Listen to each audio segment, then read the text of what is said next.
দোকানটা খোলাই আছে। আব্বা দেখে আব্বাকে লাড়িয়ে দিয়ানি তুই বাড়িটা কাটিয়ে এলি না। আমরা কি ছেলে এত ভিড় তো আমাকে ডেকেছেন যে? ভিড় মানে সারা ফিরতে গেলে বসে আছে। ফিরিতে গেছে কোনটা কি বইটা রাখেন না কেন, কোনো ব্যাপার নাই, সব জিনিস নষ্ট হবে না। লাতুই সেলুন ভালো সেলুন, নাম্বার ওয়ান সেলুন আছে, দুবাই সেলুন। কি কাটবেন?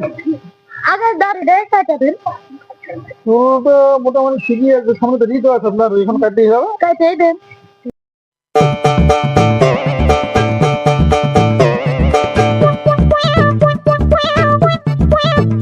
না না করছেন নাকি? না না বাড়া, কি বলছেন আপনি? লোকে বসে থাকেন।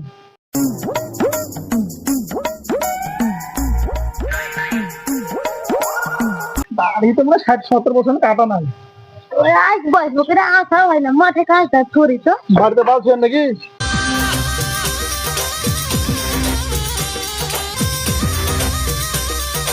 আবার তো না এই শীতে বসে থাকা। হ্যাঁ ও মানে এসিটা বসার লাগে কাটছে না।